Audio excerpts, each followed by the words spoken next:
Alright, what's going on, my people? It's your boy Z Gaming. I'm back for another video on The Walking Dead Road to Survival. And guys, in this video I'm going to break down what the stash event is about, and I'm also go over the new recruit.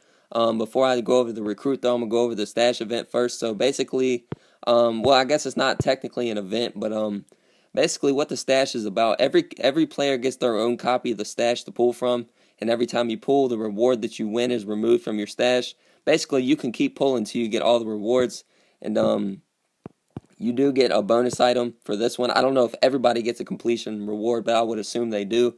But really, it's not worth it. 550 coins for a pull, and really most of the stuff isn't really worth that many coins, to be honest.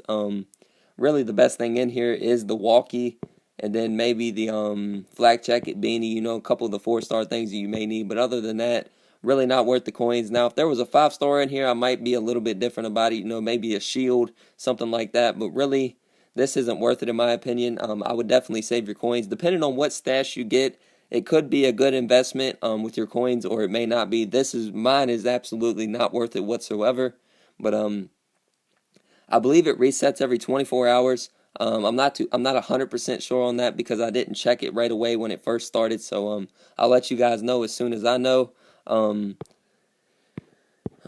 now the new recruit. Now there is a new recruit out. This new 5-star red Romanov. Now the Road to Survival #1. Now this guy, it seems like Scopely's really trying to put a bunch of one-shot heavy hitters in the game now, kind of similar to like 5-star green Negan, 5-star blue Andrew, couple others who do a massive amount of damage, 5-star green Javier, but it's the only one enemy. And in my opinion, I don't really like that. His adrenaline rush, yeah, it is a 45, but I'm going to go over his stats right quick and get into that. So he does have 882 attack, 784 defense, and 1,250 HP. Yes, he is a pretty heavy hitter. He's got a good amount of defense, and his HP is pretty good.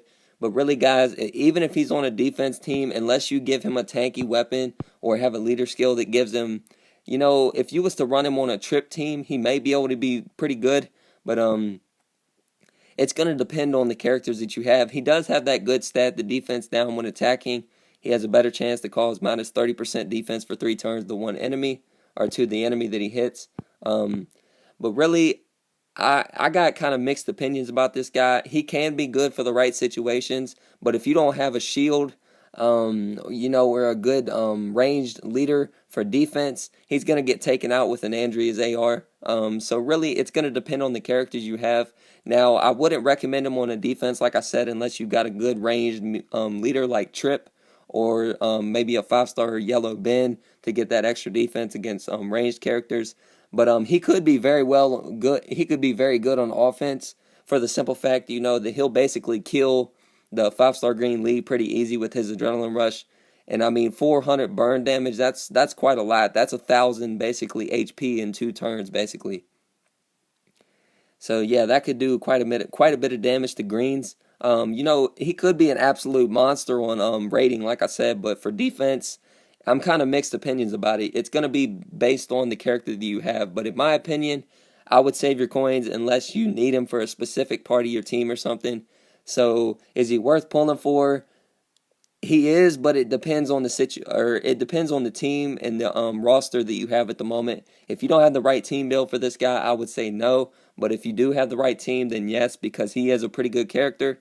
But his AR, is a 45. He deals 600% damage and 400 burn damage for 3 turns, but it's to only one enemy. That's what's really not that good. If it was maybe to a line of enemies, or maybe if they debuff the damage to maybe like 400% and it hit all the enemies, that would be pretty good.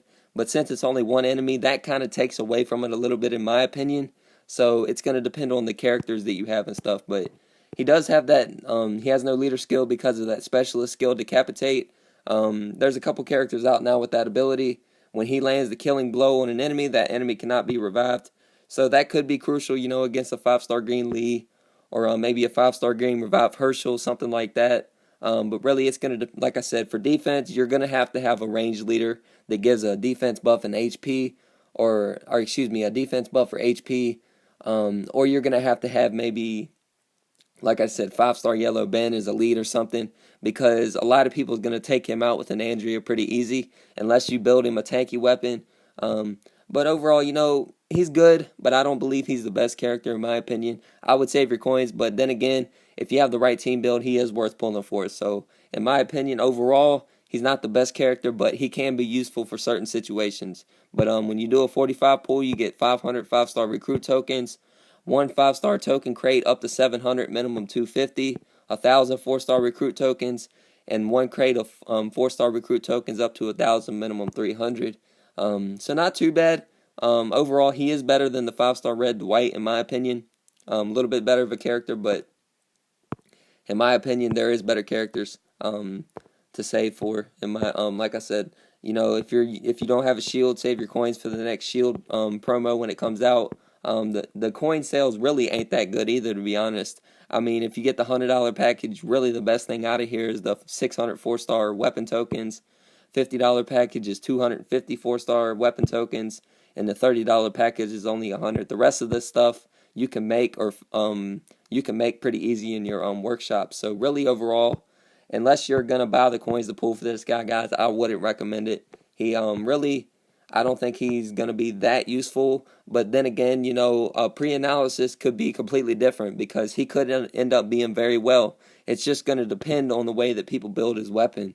Maybe if he had a stun when taking damage or impair, something new, maybe something like similar to what Comrade had with the only red that has absolute zero, he could be useful. But like I said, guys, without something, it's going to be kind of tough to use this guy. So, in my opinion, I would save your coins unless you have the right specific situation that he could fit into.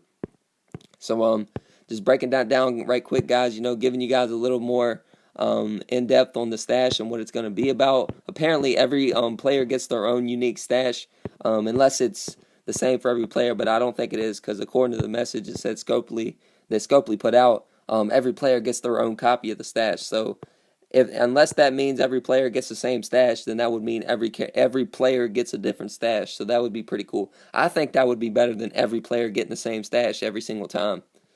Just my opinion, but yeah, guys, just breaking that down right quick, giving you guys my thoughts and opinions. Let me know what you think of the Romanov in the comments below. Shout out to Freddie. Shout out to all the YouTubers out there. Shout out to all the new subs. Thank you guys for all the support you're showing. I'm happy to hear all the positive feedback on these team builds I'm giving you guys. If anybody else wants any help building teams, etc., feel free to message me over the line. I can help you out. If you have any questions or you just want to say hi, drop it in the comments. I'll respond to everybody eventually. And with all that really being said, guys, you know what to do. Like, comment, subscribe. If you want a possible shout out, drop it in the comments or message me over the line. Like I said, my line ID is in the description of every video. Thank you guys again. And this is your boy Z Gaming. Peace.